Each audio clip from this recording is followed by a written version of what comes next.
Following the October 7, 2023 invasion of Israel and the pogrom carried out by terrorists from Hamas and affiliated Islamist organizations and some Gazan civilians as well, UN Secretary General Antonio Guterres opined that the attack did not happen in a vacuum.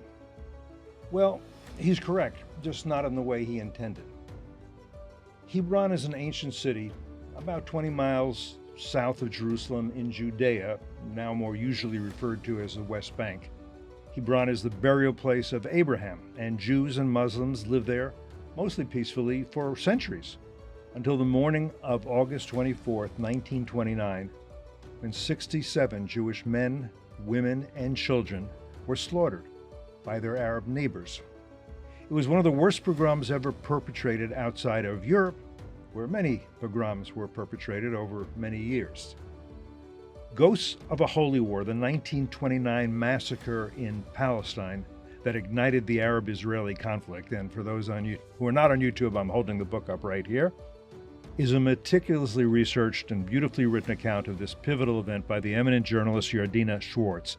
It combines historical analysis with contemporary insights. I'm pleased she's with us today, here in FDD's studio.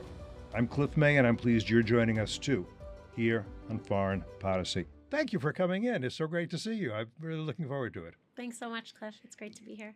Start maybe by telling us just a little bit about yourself. Where you were born, how and why you got into journalism. People like to know who's on the program. Sure. So I was born and raised in New Jersey. What part? I know New Jersey. Parsippany, New Jersey. Parsippany. Okay. Okay. Yeah, it's in Morris County. Morris County. And after graduating from the University of Delaware with my undergraduate degree, I went and lived in New York City working in TV news production. I worked at ABC News, NBC, and then went to Columbia for journalism school. Well, I went to Columbia Journalism School too. What's your? I graduated in 2011. Okay. And then I went back to work in TV news, working at Nightly News with Brian Williams, MSNBC at Andrea Mitchell Reports. And then I had actually kind of fallen into TV news. I had always wanted to be a print journalist, but when I graduated from Delaware in 2008, and I had been expecting to get a job at the New York Times, I had interviewed with them. I had done an internship with them, but they had just slashed something like 30% of their newsroom. This was 2008. I don't need to remind your listeners probably what was happening in 2008, not just obviously in the news industry, but in all industries with the economic crisis. So I was told by my mentor at the time that if I could find a job in TV, they're still doing better, and then make my way into print later. Which is, by the way, the opposite of what most people want, because the money's better in TV than in print. Very and, true. And people don't read, and I say that as an ink-stained wretch. And yet people have been saying that ever since 2008, that print is dead, and it hasn't died yet. It hasn't died yet. Still it's got, online still more. Got some juice. But yeah, I ended up just quitting my job at MSNBC to go become a freelance journalist. Wow, and that's also a gutsy kind of thing to do. Anyhow, yes. Yeah. Yeah, and I mean, when I decided to do that, I knew that I wanted to be a foreign correspondent, a freelance correspondent, and I didn't know where exactly I would end up, but Tel Aviv was kind of an obvious choice for me because I spoke some Hebrew. I had done a semester abroad in Tel Aviv in college. I loved Israel. And so when I decided to do that, I chose Tel Aviv as my base, thinking I would live there for a year or two, come back to New York, get a full-time job, not as a freelancer.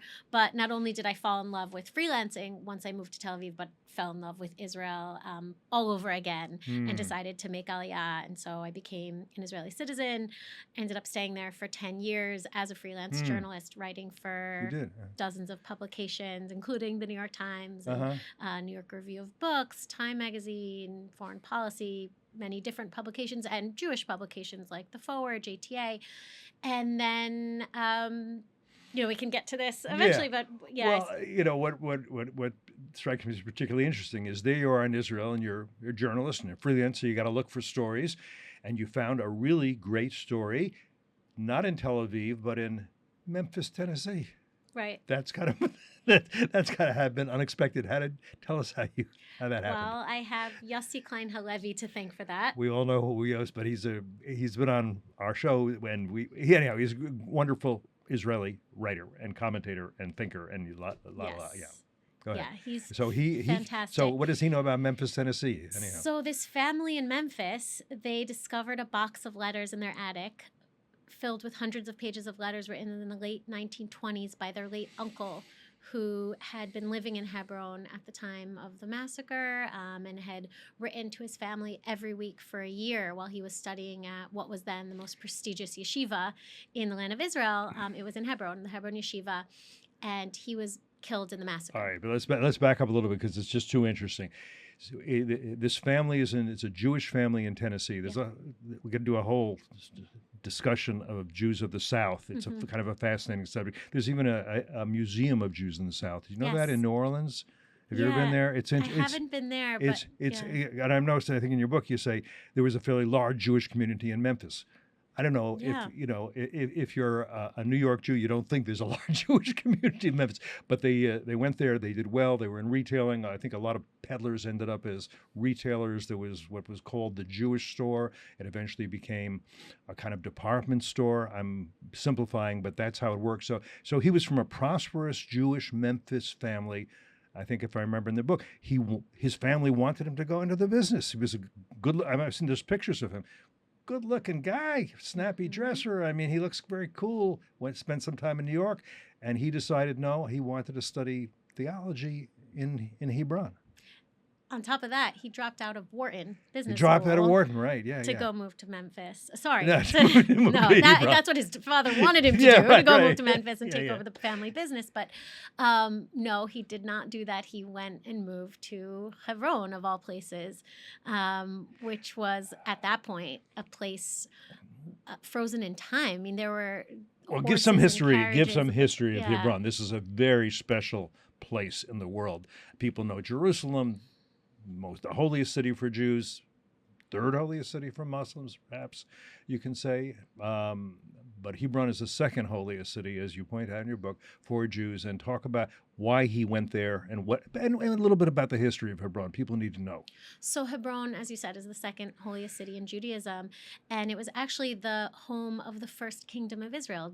King David established the kingdom of Israel first in Hebron, and that was the kingdom before it moved to Jerusalem 7 years later. And Hebron is where Abraham made his covenant with God and purchased the first plot of Jewish-owned land in what would become the land of Israel, what was then Canaan. And interesting that he purchased it, didn't conquer it. I mean, not that David was a conqueror, but Abraham purchased it. Yeah. And he specifically purchased it rather than accept it as a gift, which was what the owner of the land wanted to do. He wanted to gift it to Abraham, and Abraham recognized, according to the Hebrew Bible, recognized that one day the children of Israel's enemies, the Jewish people's enemies, would say, it's not yours. So he insisted on purchasing it at a very high cost. And he purchased it to bury his wife, Sarah. Abraham was eventually buried there by his sons, and their sons and wives were buried there as well. And this was 4,000 years ago. But later, the Jewish king Herod, in the first century, built a fortress atop that cave. So the cave of Machpelah, he established what we know today as the tomb of the patriarchs, which is this massive and matriarchs. Yes. All right, that'll be fair. Yes, thank you for that. And to this day, this immaculate shrine is still standing, serving the same purpose it served 4,000 years ago when Abraham first purchased the cave and Jews began to pray there. And there has been a Jewish presence in Hebron for thousands of years. Thousands of years. I want people to understand that and recognize it. Because even when Jews were exiled from Jerusalem, one place you could go would be Hebron. And there's other places too. And so it's only 20 miles away. Yeah, but there were no Ubers. So it was 20 miles was a long way to go, actually, at that point. Right. Yeah. That could be exile. You didn't have to necessarily go to Spain. Some did, but you could go to Hebron. Right. Okay. And and just two modern references, because you do make these you make the nexus on a lot of things. One is that I've been to Hebron. As I recall, Jews and Muslims can visit the tomb of the patriarchs and matriarchs, but at different times. They don't do it at the same time, if I remember So right. that's Go ahead. on the All right. Temple Mount, where Muslims can pray and enter at any time, but Jews can only visit at certain times, and they're forbidden from praying. In Hebron, at the Tomb of the Patriarchs today, Jews and Muslims can all enter, but there's different entrances for Muslims and Jews. There's, the Palestinian side of the tomb, which is controlled by the Palestinian Authority, and the Israeli side of the tomb, which is controlled by Israel. But Muslims and Jews and Christians can all enter the Tomb of the Patriarchs. But under Muslim rule, maybe you're thinking of this, for 700 years under Muslim rule, only Muslims could enter the Tomb of the Patriarchs. So despite the fact that this shrine was built by a Jewish king to honor the burial place of the patriarchs and matriarchs of the Jewish people, Jews could not enter the Tomb of the Patriarchs for 700 years. And if I remember correctly, when it was under Jordanian rule, which was after the 48 War, because it was conquered by the Jordanian army, Jews also were not allowed there. They weren't allowed in Hebron at all. They weren't allowed in Judea and Samaria. They weren't allowed they were exiled, in East actually. Jerusalem. They were exiled. They were expelled, and a lot of Jewish religious sites were desecrated. This one wasn't, but others were, particularly in East Jerusalem. Dozens of them. The only reason the Tomb of the Patriarchs was not destroyed by the Jordanians was because to Arabs it is the Ibrahimi Mosque. Ibrahim is Abraham. People need to remember that. Abraham is that's why there's the Abraham Accords, because Abraham is the father of both Arabs and Jews. Exactly, and the city of Hebron is not just holy to Jews, it's holy to Muslims as well. Abraham is not only considered a prophet in Islam, but also the father of the Arab people. In both Arabic and in Hebrew, the very name of the city of Hebron means friend. So it's a really interesting symbolism there in terms of describing what Hebron was like before the massacre of 1929, when Jews and Arabs really coexisted in relative harmony side by side in Hebron, were friends and neighbors and business partners and coworkers, versus today, where it's kind of the antithesis of coexistence. One other modern thing I want to just reference here, and people don't know, just as Abraham bought this property, much of what is today Israel was, before there was an Israel, was purchased from Arab and Turkish owners, often absentee owners, so that Jews either would go and buy up swampland. They said, "What's the swampland? It's malarial. Who wants it? But if you can sell it to a Jew and make some money, why the heck not?" And from that, what was born? Well, cities like Tel Aviv, for one. That's what Tel Aviv was on, basically malarial swampland that was drained. Anyhow, people should know that a lot of this was purchased land, not conquered land, purchased land. Now, anyhow, okay. So, and you're saying most of for these centuries, the Jews and Muslims, the Jews and Arabs, either way you want to say it, they did live peacefully. And even going up to 1929, at that point, I know you talk about you would have maybe a Jew living in a house and renting it from an Arab. Maybe were there differences in wealth between Jews and Arabs in Hebron at that time, or any other way? Yeah, they lived separately for the most part, right? In like quarters, of the Jewish quarter, because it was mostly Muslim, but there was a Jewish quarter. I don't know. We're talking hundreds of years, so it's not fair. Yeah. So Hebron in 1929, and for the decades preceding 1929, was a majority Arab city. In 1929, it was home to about 20,000 Arabs and just about 800 Jews. By the way, that's the same number of Jews living in Hebron today, just about 800, while the Muslim population of Hebron has swelled to over 250,000. Wow. But in 1929, there was a Jewish ghetto. It was actually the only place in the land of Israel where there was a ghetto. And it wasn't because the Arabs in Hebron were attacking the Jews. It was just this very old traditional Jewish community that wanted to protect itself. And at night, they locked the gates Oh, of they the did. ghetto. It was locked. So it wasn't just a Jewish quarter. It Yes. was more like a ghetto It in was the like a ghetto. in the Italian sense, which is where the word comes from. Yeah. And interestingly enough, this was where actually the native Jews of Hebron, who had been there for generations, this was where they lived. Most of them were Mizrahi Jews, Mizrahi Arabic-speaking Jews. Right, Jews. they came from or the like- Arab world. They've never been in Europe. We're talking Mizrahis. That's You're talking right. about Jews who have lived always in the Middle East. They may have gotten pushed out of Jerusalem, pushed out of some, but they lived in the Middle East. Never were in Austria or Germany or France. Right, okay. That's Yeah, just so some of we them know. had come from Baghdad, Mhm. having lived in Iraq after the Babylonian exile. Right. Others had come from places like Greece or Spain, so they spoke Ladino. Right, Ladino is a kind of a version of Spanish, right? Go ahead. Yeah, a Jewish language, so yeah. Meanwhile, the Ashkenazi Jewish community in Hebron, those who had come in the 1800s, 1900s, they lived on the outskirts. They did not often live in the Jewish ghetto, in the Jewish quarter. They rented homes from Arab landlords outside. It was still in the old city of Hebron, still very close to the tomb of the patriarchs and matriarchs, and this was the whole reason why Jews wanted to live there, to be close to their patriarchs and matriarchs. The yeshiva, where David went to study in 1928, from David Shamberg, right? Shamberg Yeah, from Memphis. Yeah. By the way, I think we took a little detour from describing how those letters came to me. Yeah, go ahead. First, this family contacted Yossi, asking if he could do something with these letters because he, was a very well-known author and journalist. He had already written several incredible books, including his masterpiece, Like Dreamers, but he couldn't take on this project for various reasons, and yet he promised this family that, he recognized they were sitting on a treasure trove of history and it needed to be told, not just David's story, but the story of Hebron and how it went from being this beacon of coexistence to what it is today.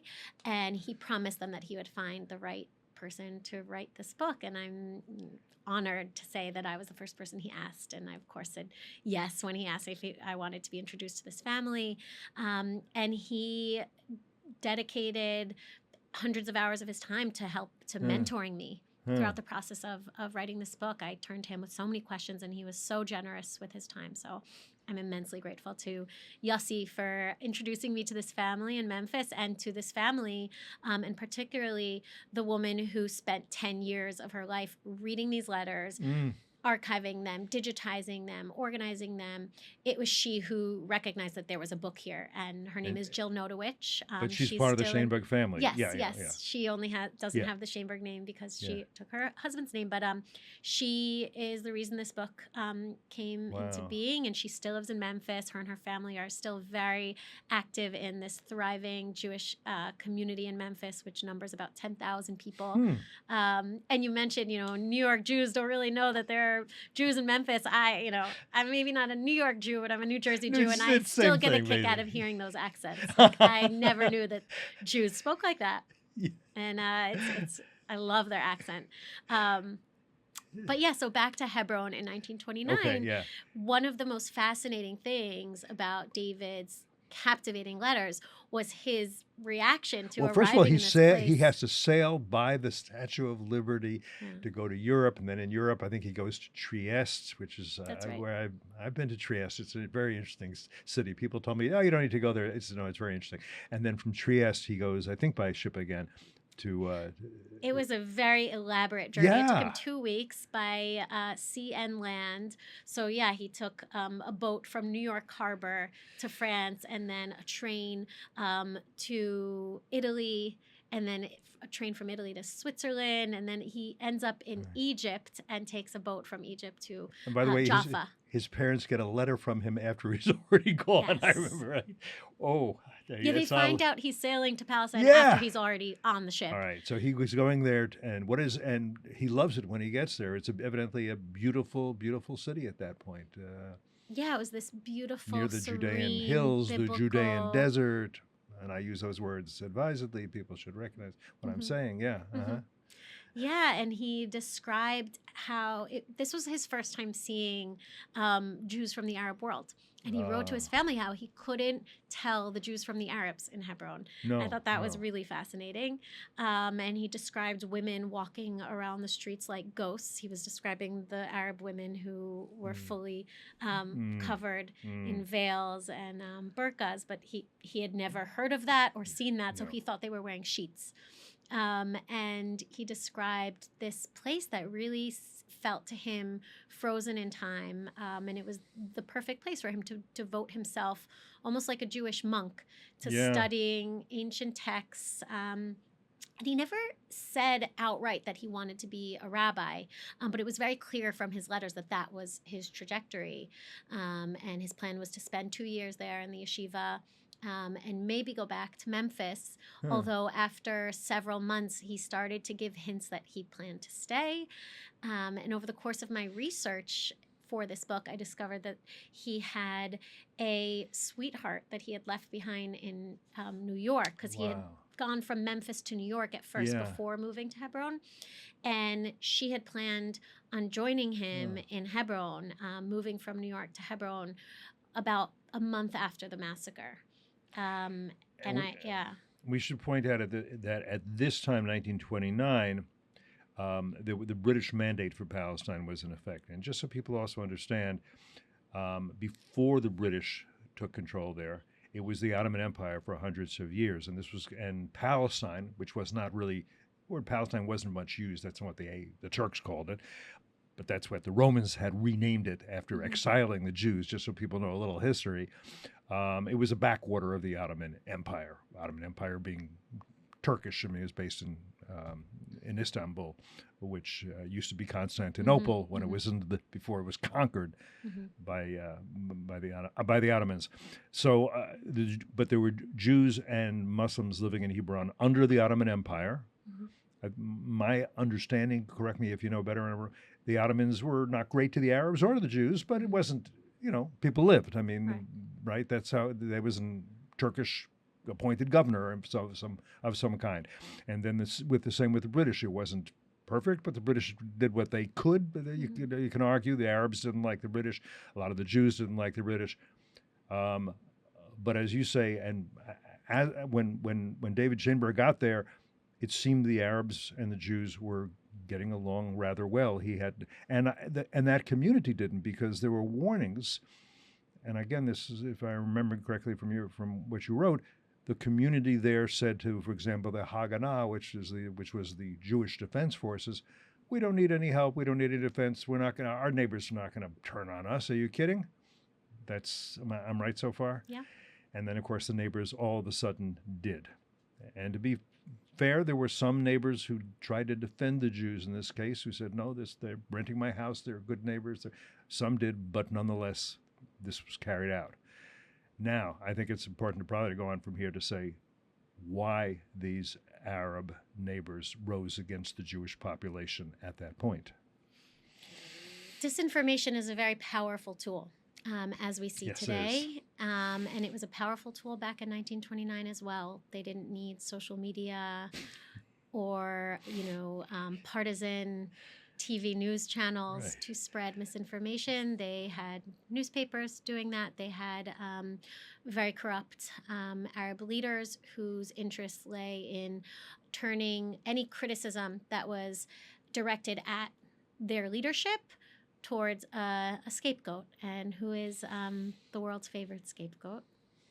We are. And so what happened was that the Mufti, the Grand Mufti of Jerusalem, Haj Amina Husseini, who had been appointed by the British. Appointed by the British, and by the way, appointed by a British Jewish Governor General, who thought Herbert Samuels, who I expect thought he was doing a good thing, and this was a way to reach out and because this is a prominent family, and he would show, hey, if I do this, we'll have better relations. If I snub him, he'll be angry. But if I make him, because he was not a great scholar to be the Mufti or the Grand Mufti of Jerusalem, Haj Amin al-Husseini. He's from a noble family, but not a great scholar. But okay, I'm going to do this for him, and the Husseini family will appreciate that, and he was wrong.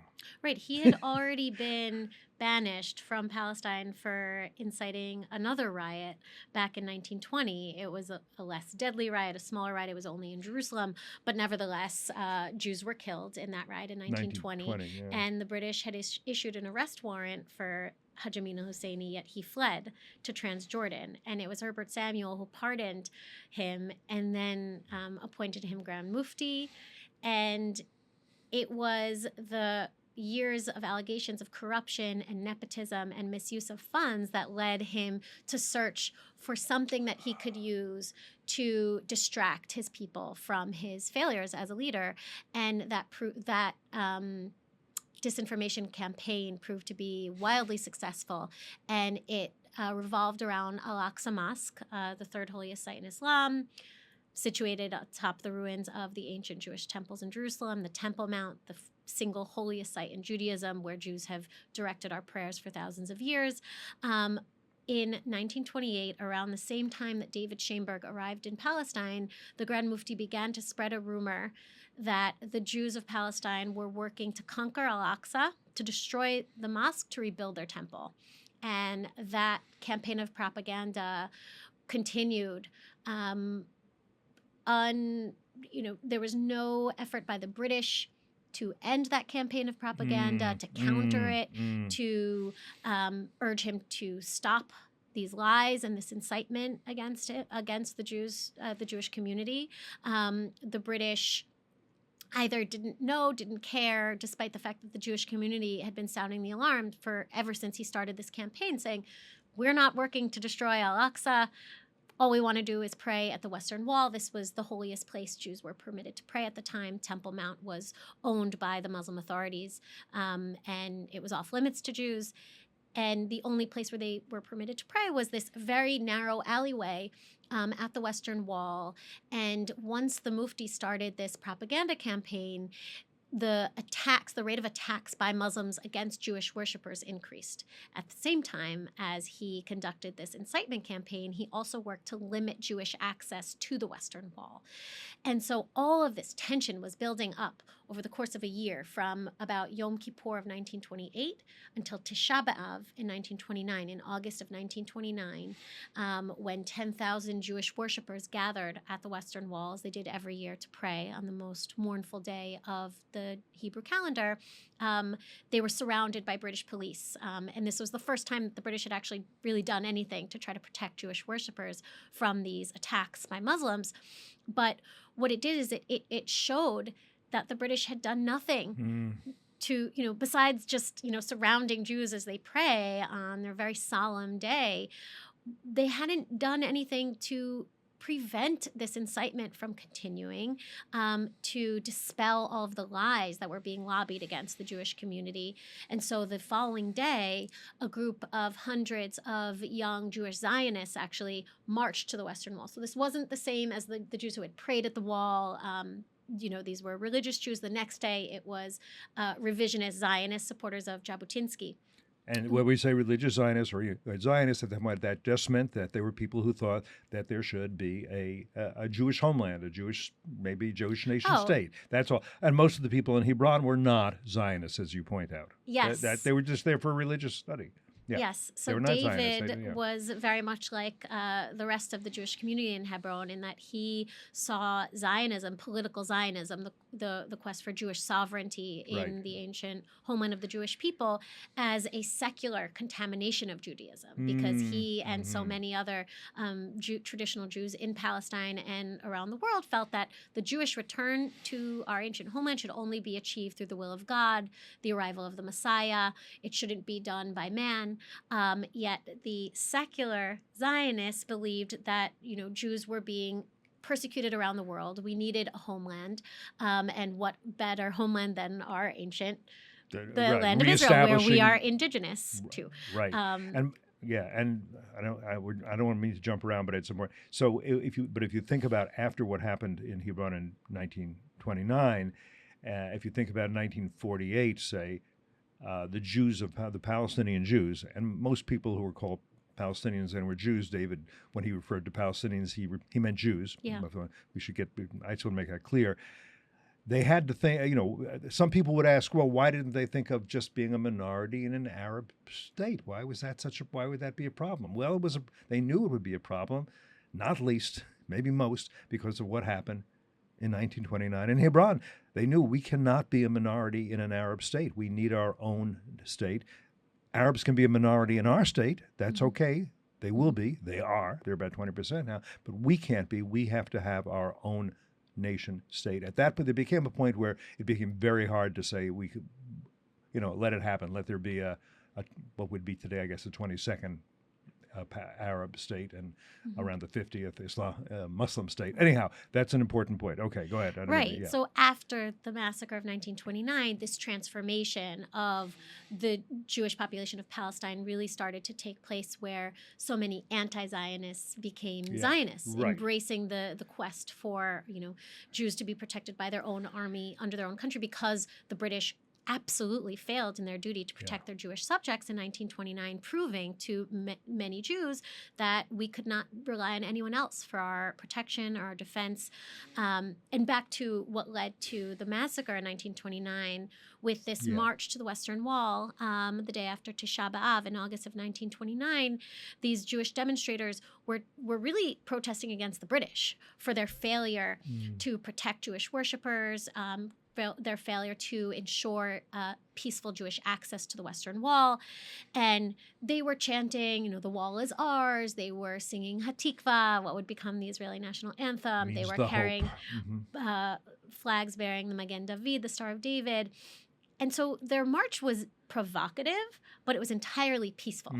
Yet it gave the Mufti and other Arab leaders the excuse they needed to rally the Muslims of Palestine behind their lies and say, look what they're doing. They're trying to take over the Western Wall. They also lied and said, and these lies were spread in the Arabic press throughout Palestine, in which these Jewish demonstrators were accused of raping Muslim women, cursing the Prophet Muhammad, attacking Muslim men.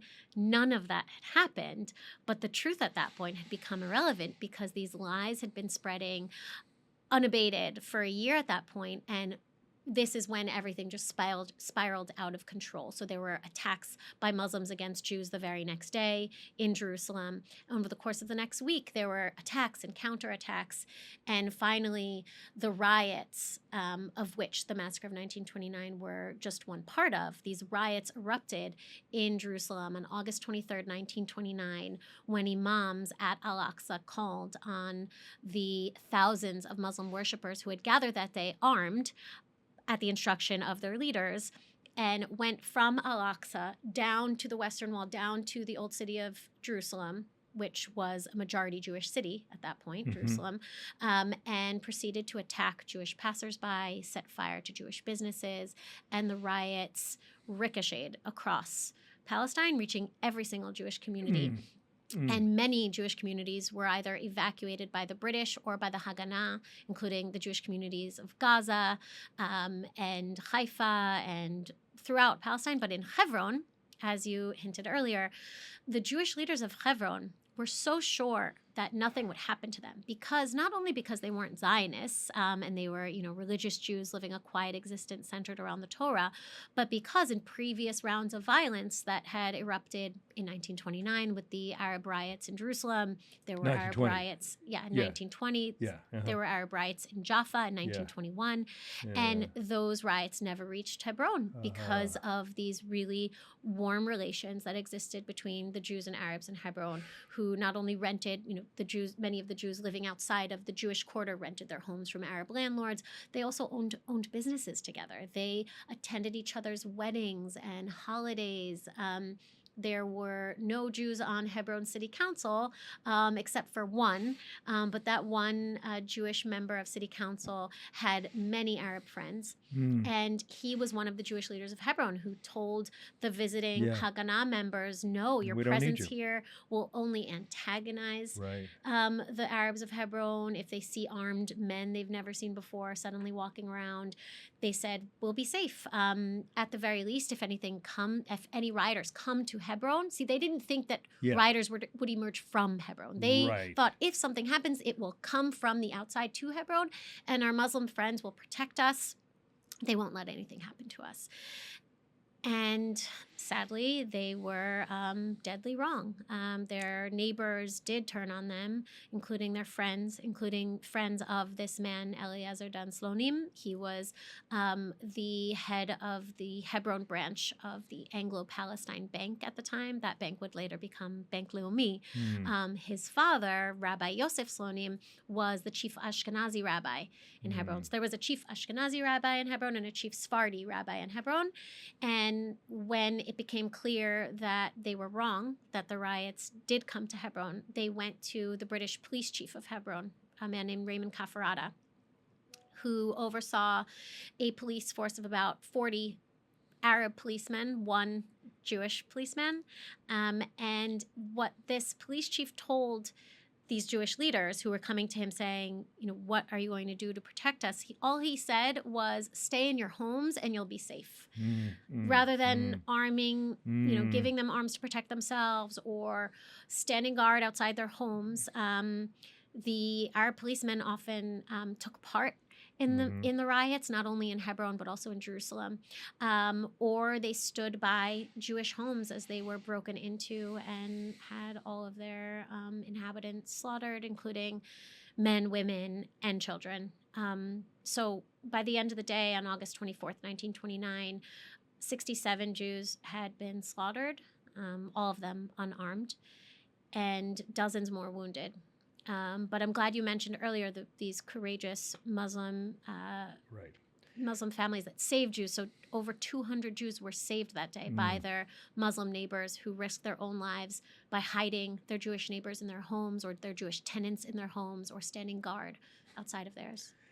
What you didn't know when you began to work on this book, I don't know how far into it you were at that point, but what you didn't know is that there would be a remarkable echo of the Hebron massacre on October 7th, 2023. You must have been pretty shocked when you saw how closely it aligned, both in terms of how the massacre was carried out, and of course, and this I want you to talk a little bit about, you mentioned that you highlighted that this was about false allegations of the Al-Aqsa Mosque in Jerusalem, that the Jews wanted to take it over, destroy it, build a new temple, whatever.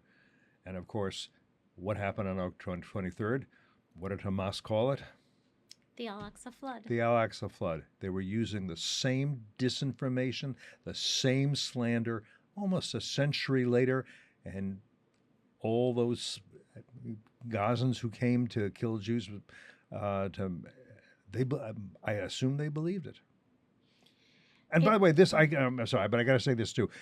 Once again, there had been an attempt to prove that Al-Aqsa was not going to be destroyed by the Jews. And what I mean is, in 1967, East Jerusalem was won in the Six-Day War. Israel was attacked. It was a war meant to exterminate the Israelis, wipe out the nation-state of Israel.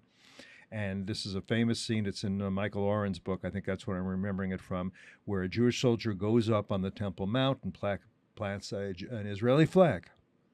And Moshe Dayan says, take it down. Why take it down? We've conquered it. It's back. We can go. We can. No, take it down. And he goes to the Jordanians and says, here's the deal. It's an Israeli territory now. We'll maintain security. But from a religious point of view, you are in charge of it. Muslims will be in charge of this site. Not Jews, Muslim. We want to make very clear we're not trying to destroy this. Waqf, which means an endowment in Arabic, will be in charge of it. And to this day, that is the case. And again, like with the British, that didn't stop the disinformation campaign that we need to flood Jerusalem and take Al-Aqsa back from the Jews, even though the Jews had said, it's yours. And you make restrictions. And Jews can't pray up on the Temple Mount. And Jews may not be allowed to go into Al-Aqsa even to see how pretty it is. Mm-hmm. If you want to keep us out, keep Jews out. Anyhow, I just threw that out, but I'll let you go from there. Yeah, and I mean, Hamas isn't the only player here perpetuating that lie. I mean, we see it in the Arabic press, even in the English-speaking, Hamas-aligned press. Whenever Jews are seen praying against, Israel's rules for Jews not to pray at the Temple Mount. Anytime that happens, it's depicted as you can see the headlines. It says, settlers storm Al-Aqsa, settlers invade Al-Aqsa. And the pictures are literally a guy in a kippah praying or, kneeling down. And yes, they're going and he's against not inside the status Al-Aqsa quo. Mosque. Not He's just inside the mosque. It's a how would you call it? plaza. A plaza. Yeah. Plaza. And yes, kind of like that Jewish demonstration at the Western Wall. Yes, it's provocative, but is it a violent attack on Al-Aqsa? No. And yet that is how it's depicted. And it's depicted that way for a very specific reason, because it galvanizes the masses against the Jews and distracts them from their own leaders' inability to lead their people out of perpetual poverty, which they were in back in 1929. On October 7th, I was about 2/3 of the way through my manuscript for this book. My book was not supposed to be published until late 2025. But because of the chilling echoes between 1929 and October 7th, my publisher, soon after October 7th, notified me that the book was now going to come out almost a year earlier than planned. And I also needed to essentially rewrite the book because on October 7th, it was haunting to see the parallels. I mean, for me, all of us were shocked by the images and videos and everything we saw coming out of Gaza on October 7th. And also, we didn't even see the full picture on October 7th. No. It took many days for us to understand how many people had been slaughtered, in the ways they were slaughtered, and how many were kidnapped. But it was those videos on October 7th of Hamas fighters, which they uploaded themselves to social media, where they're shouting over and over again, Allahu Akbar, as they slaughter men, women, and children. It was those images that told me that same day, this is a repeat of 1929. We've learned nothing. More than the world just an has echo. learned nothing. If they're telling us that this didn't happen in a vacuum, and they're clearly talking about, Gaza. Oh, so right. The world has learned nothing. And the UN, and I quoted the UN Secretary General. He knows nothing because he's like, this is because it's so terrible in Gaza. Well, the Israelis left Gaza in 2005, 100%. And right, there's no question that it is terrible in Gaza, but the question is, why is it terrible in Gaza? Because Hamas. I just actually disagree with you. You can, for example, there's an op-ed in the New York Times by the mayor of Gaza City, in which she talks about the restaurants, the museum, the promenades. There are poor people in Gaza, no question. There are also rich people with villas. There are also malls. There was food. They had all the services taken care of by the donor community, paid for the donor community, carried out by the UN. I don't think it was an open-air prison. It was not an open-air prison, but it was not a very good place to live. The unemployment rate was extremely high, higher than in the West Bank, which is already well, you can do things about unemployment if you have a good government. Right, but what I'm saying is this idea that it was terrible because of Israel's blockade. Thank you. I mean, that's what I'm they trying never to say. talked about the fact that Egypt also placed a blockade. Okay, if Egypt is also putting a blockade on this territory, perhaps it's not. And it wasn't a full blockade. People left to train for Hamas. Weapons came in huge amounts. Exactly. Over this blockade did not under the stop Philadelphia Hamas. corridor. I mean, that's I just want to be real about that. About it. It was not a prison. It was not a concentration camp. But even if you are going to talk about the. All right. Do you know what I mean? Yeah, I'm I do. just saying, I do. Even if you are going to talk about how the average Gazan probably, it was very difficult for Gazans to leave Gaza. Imagine if ruling Gaza, instead of Hamas, who kicked out the Palestinian Authority, kicked out Fatah, imagine if they said, we don't need to kill Jews. We don't. It's not a big problem that there are kibbutzim across the border there. Those people kind of like us anyhow, which they do. They're not, Why don't we make peace with Israel, trade with Israel? Think how much richer this Mediterranean coastline enclave could have been if they had only been willing to make peace with their neighbors. You can apply that question to so many other points in this conflict. Think about what could have happened in 1947 when the UN voted to partition British Mandate Palestine into an independent Arab state and an independent Jewish state. Palestine would have been independent for the first time in its history. Right. Palestine had never been an independent state. It had always been ruled by foreign powers. And people often talk about 1948 as the beginning of this conflict, forgetting that this conflict began decades earlier. But what they also fail to mention is why the War of 1948 erupted. Right. It actually erupted in 1947, the very day after the UN voted to partition Palestine, when the Jewish leaders of Palestine, the Zionist leadership, embraced the partition plan, embraced a two-state solution, and not only the Grand Mufti, but every single Arab state and Arab leader not only rejected the two-state solution, but declared jihad and established all kinds of armies, including the Army of Jihad, the Army of the Holy War, which the Grand Mufti established and received help from his cousin, Yasser Arafat, who was his disciple. And, he was aligned with the Muslim Brotherhood. I mean, all of this is always left out of the conversation around 1948 and around Israel, the establishment of the State of Israel. And as a journalist who was based in Israel for 10 years, writing for dozens of publications, when I would mention that, if there was a mention of 1948 and the establishment of the State of Israel, I would always try to just kind of give a little context for what preceded the War of 1948, who launched that war, why it was launched then, the 1947 partition plan that could have seen a two-state solution back in 1947. Absolutely. It was always edited out of my stories by my editors, always. Unless I was writing for a Jewish publication. Right. And it tells you... Why do they edit? Why can't they? I mean, that's a fact. Why would they... The excuse was always... I should understand. I'm an old journalist, but I don't understand why they have to edit that out. I can understand a reporter forgetting, not knowing, not putting it in, but editing it out? Why? Mm-hmm. It was always... I was told that it's too much history, too much... It's just too much. We don't want to... This isn't a history piece.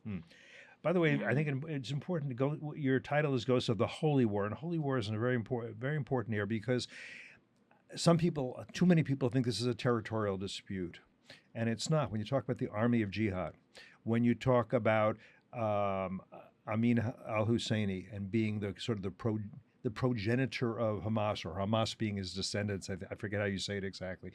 That's exactly right. But it's theological, not territorial. And what's important about that is those who say, well, I want a two-state solution, they're not understanding the problem they're trying to solve. A two-state solution assumes that the problem is, for example, that the Palestinian Arabs, don't have a state. But that's not the grievance. The grievance is that the Jews do have a state. That's what's important for them here. And Amin al-Husseini, he was not a nationalist. He was the Grand Mufti. And here's the reason why, to sort of misquote James Carville, it's the waf, stupid. It's in the sense that the way that the Hamas and others read Islam is that any territory ever conquered by a Muslim army becomes for eternity an endowment from Allah, a waqf, W-A-Q-F, an endowment from Allah to the Muslims.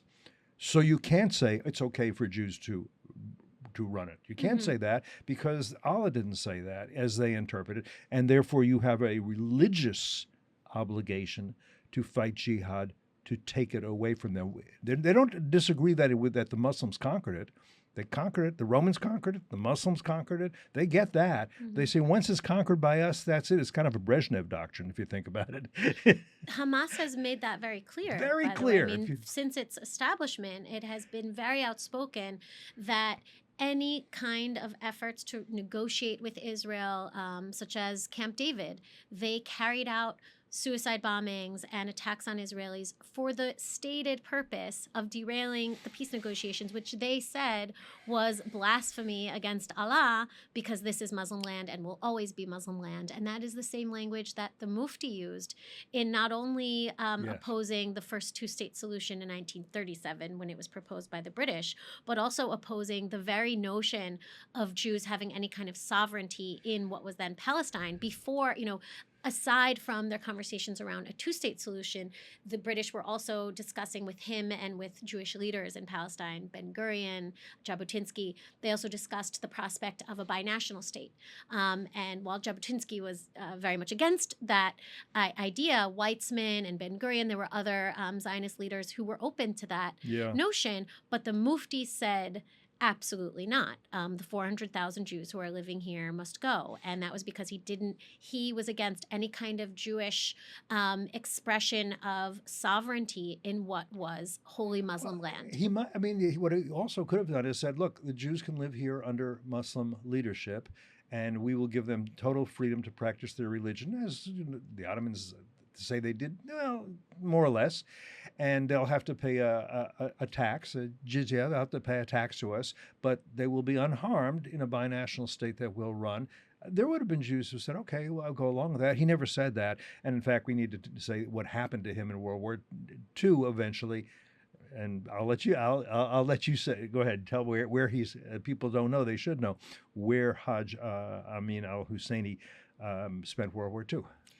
So before I get to that, I just want to back up on one thing, Okay. and that is that before the British conquered Palestine from the Ottoman Empire, Jews living under the Ottoman Empire, as Jews living under Muslim rule all over the Middle East, paid special taxes. They were not equal citizens. They in Hebron, they were forbidden from going into the tomb of the patriarchs. In Jerusalem, they were forbidden from going to the holiest site in Judaism. So they didn't live as equals, and the Muslim leaders did not want them to live as equals, and this is why they opposed any kind of negotiations. But tolerance meant we tolerate you. Right. We can abide you, but with restrictions. We'll let you live. We'll let you won't live. let you live. We'll let you live. As equal citizens. Not You'll as be equal second-class citizens. You can't think of yourself as our equals. You're not that. But Right. we will tolerate you. That's what toleration kind of meant. Yeah. Okay. Right. So in 1941. The Grand Mufti moved to Berlin, where he lived until 1945, working as a lavishly paid Nazi accomplice. He was paid the equivalent of millions of dollars by the Nazis. He was the leading Arab voice in the Muslim world, spreading Nazi propaganda on radio broadcasts throughout World War II. Our friend Jeffrey Herfa, professor emeritus at the University of Maryland, he's been on this show, friend. He's written a whole book about Nazi propaganda to the Arab world and how European-style anti-Semitism filtered in that period, thanks to. So it was interesting because his radio broadcasts. Infused Nazi propaganda with an Islamic tone. He would quote from hadiths in instructing Muslim listeners that their glory for Islam comes in killing Jews. He recruited tens of thousands of Muslims to fight for the Nazis. European Muslims in particular. So Bosnian Muslims, and also from Herzegovina, they were accused or they were charged with murdering thousands of Jews in Croatia and Hungary. And after World War II, after having lived in Berlin throughout World War II and being a Nazi accomplice who knew very well about the final solution, even urged other European leaders who weren't Nazis to prevent the Jews who were fleeing their occupied territory from fleeing to Palestine. He wanted to make sure that they sent them to Poland because he knew exactly what would happen to them in Poland. He even implored Hitler to bring his final solution to Palestine, and he carried out a failed Nazi operation in Palestine. And when World War II ended, the Grand Mufti was wanted for Nazi war crimes and placed on the UN's list of Nazi war criminals. But he fled Berlin and first ended up in France, and then Cairo, then Beirut, where he continued to lead his people's jihad against the Jews of Palestine, but not from within Palestine because he was wanted by the British. Yet he had all kinds of acolytes working on his behalf in Palestine, assassinating people who were deemed collaborators with the Jews, very much like Hamas today assassinates Palestinians who are accused of collaborating with Israel.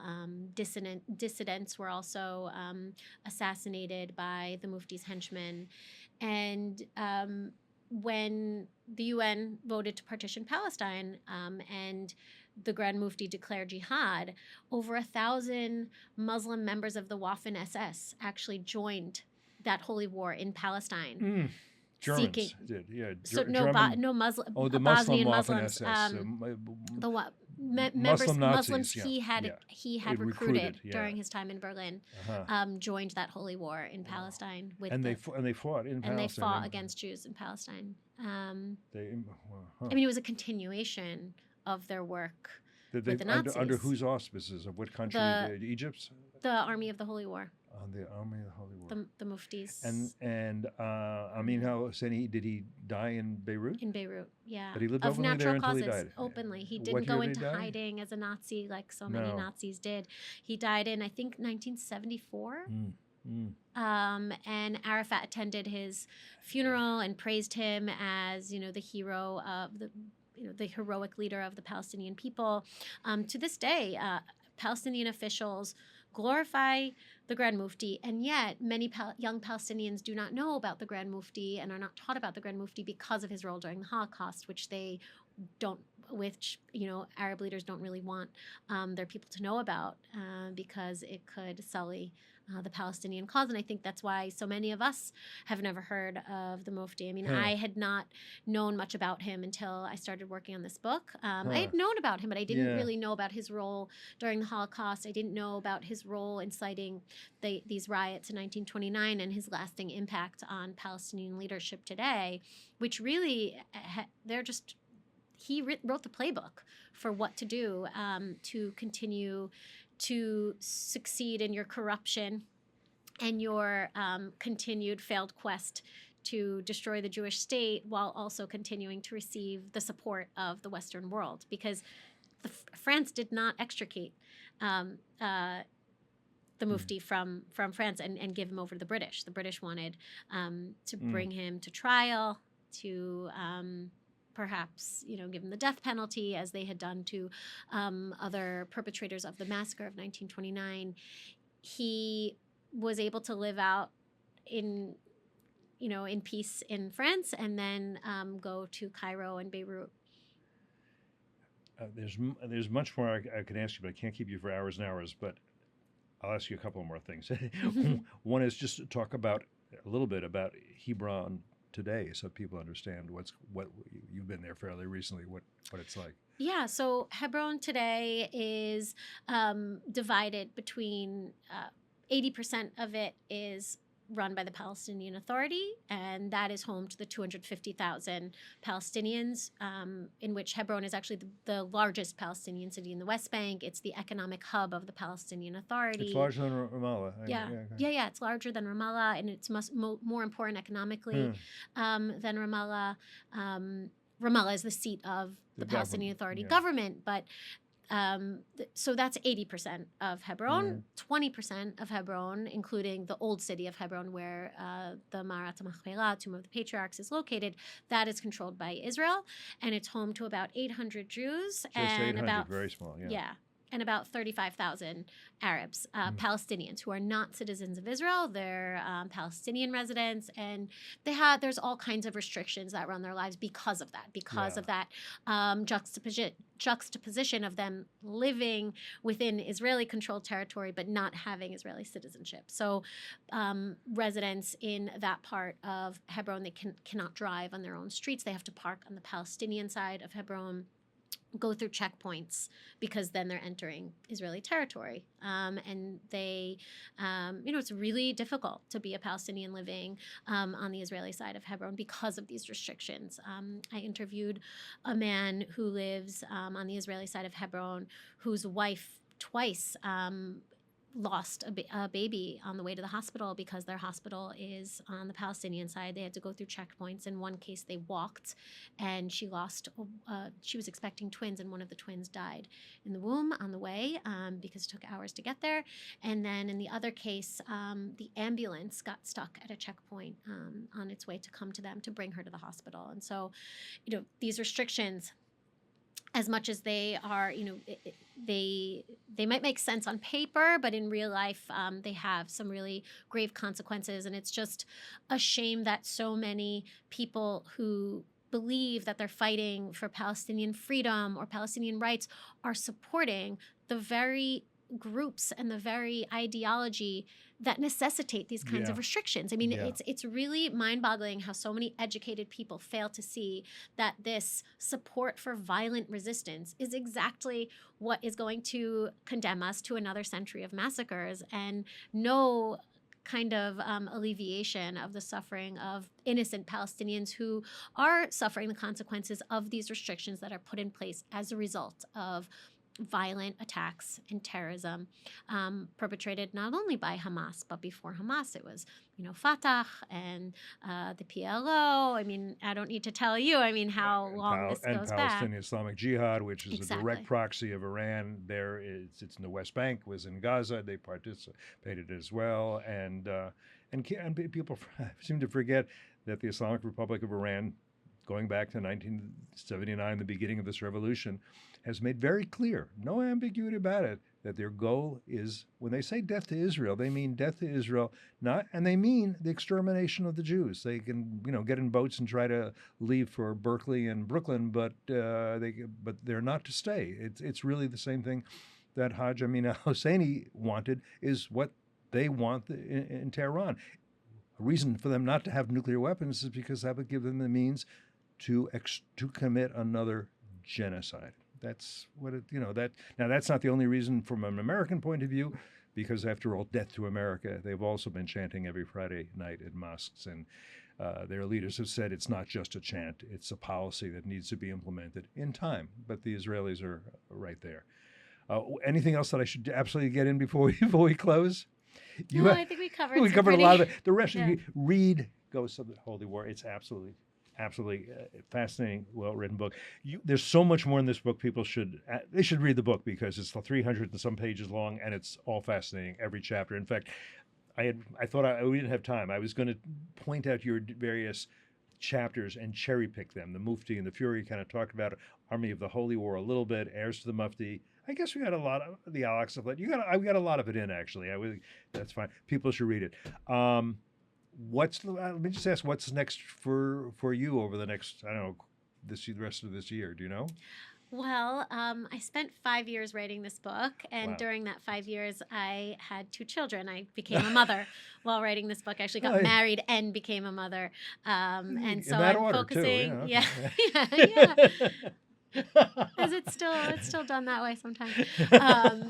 So I have more time now with my children. Good, They're 2.5 and 5 now, so I'll have some more time with them, and we'll see. Maybe there's another book in the future, but I'm a journalist, and I think I'll always be a journalist. So I'm looking forward to getting back to reporting, and I'm speaking with, speaking to various communities, dozens of Jewish communities across the country, and non-Jewish communities as well. And so I look forward to bringing the lessons of this book to more people, because I think that the only way we will get out of this never-ending cycle of violence is if people learn the lessons of history. And how dangerous disinformation and incitement truly is, because I think that for all the focus on this conflict and all the efforts to resolve this conflict, so little attention has been given to the role of disinformation and incitement in fueling it. And I think that should be the focus of anyone who wants to resolve this conflict. It's important work, and man, thank you for writing this book, and thank you for coming in for this conversation. It's really been fascinating for me. Thank you so much, Cliff. It was such a pleasure. You bet. Thanks to all of you who have been with us for this conversation here today on Foreign Policy.